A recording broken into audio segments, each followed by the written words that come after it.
नमस्कार सभी को। मैं दीपेंद्र सोलंकी सभी का ऑनलाइन क्लासेस में हार्दिक स्वागत करता हूं।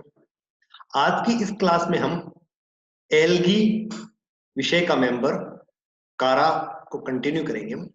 कारा एक शैवाल है, ग्रीन एल्गी है। इसे हम पीछे की 2 क्लासेस से पढ़ते हुए आ रहे हैं। पार्ट फर्स्ट में हमने कारा की स्ट्रक्चर पढ़ी थी।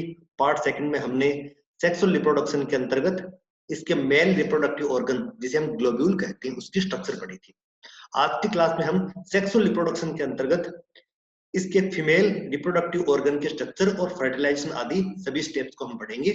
तो शुरू करते हैं हम आज का क्लास, जो कि शैवाल के एक मेंबर कारा पर आधारित है। इसका तीसरा पार्ट हम प्रारंभ करते हैं, जो कि इसका अंतिम पार्ट भी है। कारा के अंदर जो ऊगोनियम जो होता है या फीमेल रिप्रोडक्टिव ऑर्गन होता है उसे हम न्यूक्यूल बोलते हैं। तो कारा का जो फीमेल रिप्रोडक्टिव ऑर्गन जो है, मादा जननांग जो होता है, उसे हम न्यूक्यूल कहते हैं। और इसकी संरचना से बात करने से पहले हम इसका ओरिजिनल डायग्राम देख लेते हैं कि कारा जो है, इसके जो मुख्य अक्ष के ऊपर ये ब्रांच ऑफ लिमिटेड ग्रोथ पाई जाती है, जो कि हमने पहले पार्ट में पढ़ा था कि कारा की जो स्ट्रक्चर्स होती है, वेजिटेटिव स्ट्रक्चर, उसके अंदर जो लिमिटेड ग्रोथ वाली ब्रांचेज होती हैं उसकी पर्व संधियों पर जो नोड्स होती हैं, इसके ऊपर फीमेल रिप्रोडक्टिव ऑर्गन जिसे हम न्यूक्यूल कहते हैं और मेल रिप्रोडक्टिव ऑर्गन जिसे ग्लोब्यूल कहते हैं। यहाँ पर हम देख सकते हैं ये न्यूक्यूल है जो फीमेल रिप्रोडक्टिव ऑर्गन है, ये ग्लोब्यूल है जो कि मेल रिप्रोडक्टिव ऑर्गन है। तो ये न्यूक्यूल जो है लिमिटेड ग्रोथ वाली ब्रांचेज की पर्व संधियों पर स्थित होते हैं। ये मैक्रोस्कोपिक स्ट्रक्चर होती है। मैक्रोस्कोपिक का मतलब है हम सामान्य आंखों से इन्हें देख सकते हैं। हालांकि ये जो डायग्राम है ये माइक्रोस्कोप का डायग्राम है, थोड़ा जूम करके देख रहे हैं, लेकिन आंखों से इसे देखा जा सकता है कि न्यूक्यूल जो है कहां पर स्थित होते हैं। यह सीमित वृद्धि की शाखाओं के पर्व संधियों पर एक सूक्ष्म ग्रंथि के सहायता से लगे हुए होते हैं। और सामान्यतः जैसा कि हमने बात की थी कि कारा के अंदर मेल और फीमेल रिप्रोडक्टिव ऑर्गन जो है एक ही प्लांट के ऊपर पाए जाते हैं। नॉर्मली यही कंडीशन पाई जाती है, तो ऐसी मोनोसिस कंडीशन पाई जाती है। तो ऐसी कंडीशन के अंदर जो न्यूक्यूल जो है ये ऊपर की तरफ स्थित होता है और ग्लोब्यूल जो है, जो कि मेल रिप्रोडक्टिव ऑर्गन है, ये नीचे की तरफ स्थित होता है। थोड़ा और अच्छे से माइक्रोस्कोप की सहायता से अगर देखते हैं तो हमें इस प्रकार से न्यूक्यूल की स्ट्रक्चर दिखाई देती है। न्यूक्यूल जो है ये इस प्रकार से है, एक लंबी जो फ्लास्क के समान स्ट्रक्चर होती है।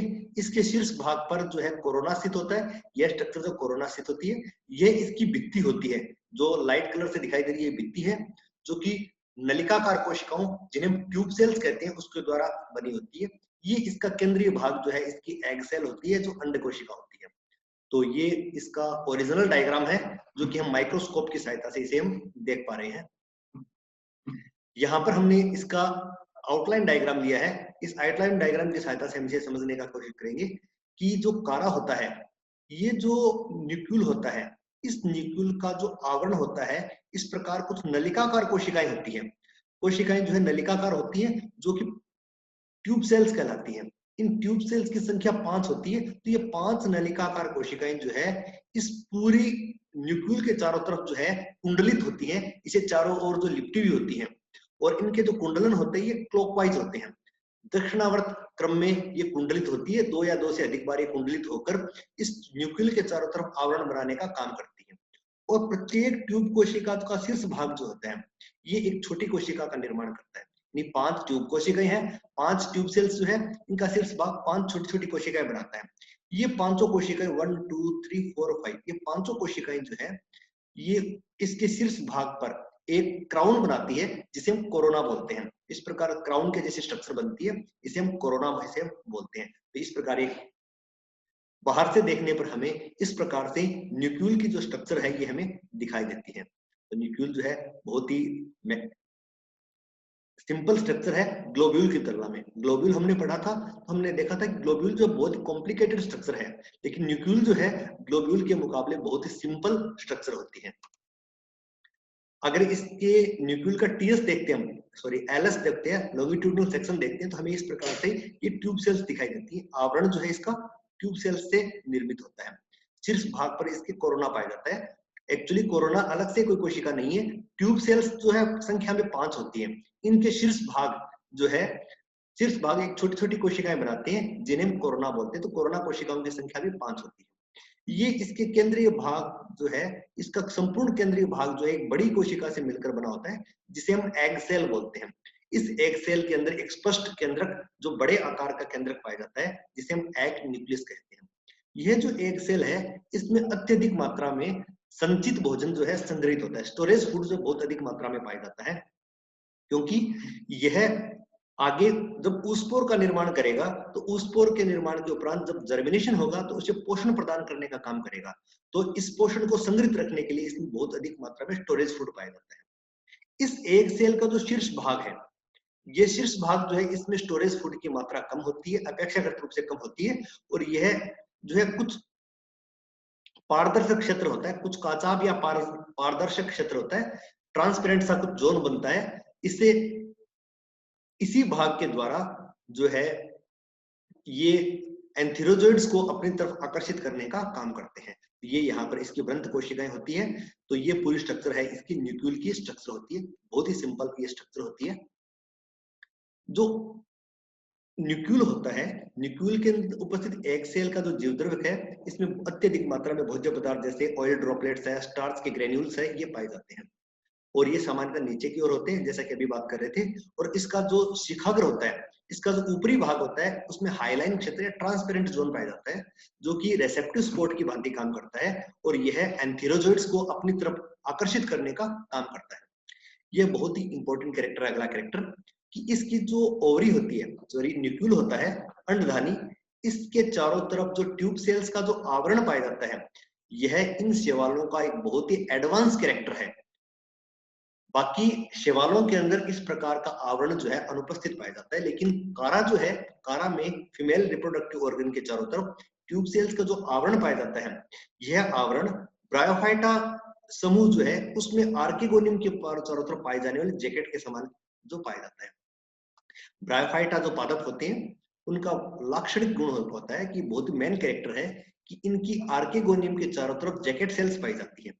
सेम इसी प्रकार से कारा के अंदर भी न्यूक्लियल के चारों तरफ ट्यूब सेल्स का आवरण पाया जाता है, जो कि बहुत ही एडवांस कैरेक्टर होता है। यहाँ पर हमारी फीमेल रिप्रोडक्टिव ऑर्गन न्यूक्लियल की स्ट्रक्चर कंप्लीट होती है। इसके पश्चात आता है निषेचन। निषेचन के समय मेल रिप्रोडक्टिव ऑर्गन में बने मेल गैमेट एंथेरोजोइड्स का और न्यूक्लियल के अंदर उपस्थित एग सेल का फ्यूजन होता है। और एंथेरोजोइड्स जो है तैरते हुए न्यूक्लियल तक पहुंचते हैं, पानी के अंदर तैरते हुए बहुत सारे एंथेरोजोइड यहाँ तक पहुंचते हैं। निषेचन के समय क्या होता है कि ये जो ट्यूब सेल्स होती हैं, ये ट्यूब सेल्स जो है बाहर इस प्रकार से हमें दिखाई देती हैं। ये ट्यूब सेल्स जो है, इनके बीच में दरारें पड़ने लग जाती हैं, जिससे इन ट्यूब सेल्स के बीच में अवकाश बन जाते हैं, खाली स्थान बन जाता है, तो स्प्लिट या दरारें बन जाती हैं। और इसका जो शीर्ष भाग होता है, जहां पर कोरोना उपस्थित होता है, इसका भी जिलेटिनीकरण हो जाता है, जिससे यहाँ पर भी जो है एंथेरोजोइड्स के प्रवेश के लिए मार्ग बन जाता है। और जो एंथेरोजोइड्स होते हैं, वो इन्हीं स्लिट्स के माध्यम से, जो दरारें बनती है इसके माध्यम से, या शीर्ष भाग पर जो अवकाश बना है इसके माध्यम से इस न्यूक्लियल के अंदर प्रवेश करते हैं। और फाइनली जो है एक एग सेल का और एक एंथेरोजोइड के केंद्र का फ्यूजन होता है और ऊसपोर का निर्माण होता है। क्योंकि एग सेल का न्यूक्लियस हैप्लॉइड होता है और एंथेरोजोइड का न्यूक्लियस भी हैप्लॉइड होता है। दो हैप्लॉइड न्यूक्लियस के फ्यूजन से जो ऊसपोर बनता है, यह ऊसपोर का केंद्र जो है ये डिप्लॉइड न्यूक्लियस होता है। तो इस प्रकार निषेचन की प्रक्रिया जो है ये संपन्न होती है। निषेचन के पश्चात अगला स्टेप है ऊसपोर। ऊसपोर या निषिक्तांड। तो निषेचन के फलस्वरूप बनी स्ट्रक्चर जो है, जो डिप्लॉइड स्ट्रक्चर होती है, यह ऊसपोर या निषिक्तांड कहलाती है। यह एक मोटी भित्ति वाली स्ट्रक्चर होती है, इसकी भित्ति बहुत मोटी होती है और इसका रंग जो है पीला, लाल अथवा भूरे रंग का होता है।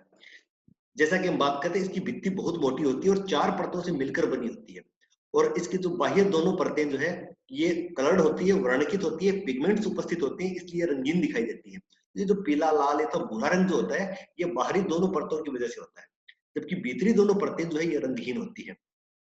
यह एक चिरस्थायी अंग होता है, पेरिनेटिक ऑर्गन होता है, जो लंबे समय तक जो है पानी के अंदर जो है उपस्थित रहता है। ये जल कुंड या पानी का जो स्रोत होता है उसके तले के अंदर बैठ जाता है और रेस्टिंग स्टेज में चला जाता है और लंबे समय तक रेस्टिंग स्टेज में रह सकता है। जब भी परिस्थितियां अनुकूल होती है, उस समय इस ऊसपोर का अंकुरण होता है। जब तक परिस्थितियां अनुकूल नहीं होती है तब तक इसका अंकुरण नहीं होता है।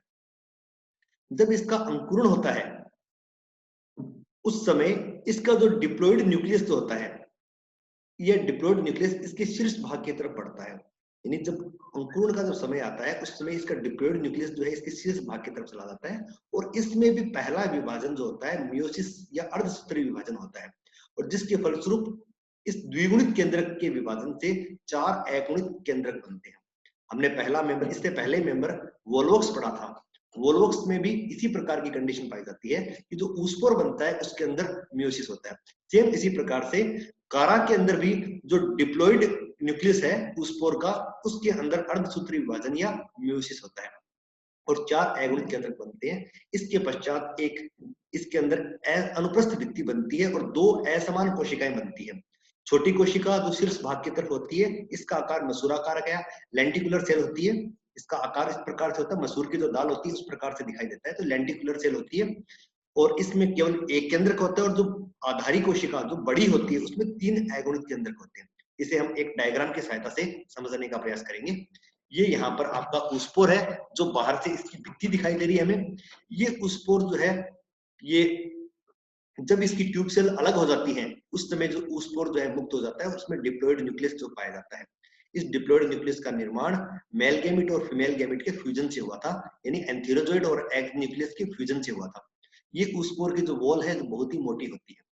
जब इसका अंकुरण होता है तो पहला विभाजन यहाँ पर मियोसिस होता है, और मियोसिस के उपरांत 4 हैप्लॉइड न्यूक्लियस बनते हैं, और ये जो इनका निर्माण होता है ये इसके शीर्ष भाग में होता है।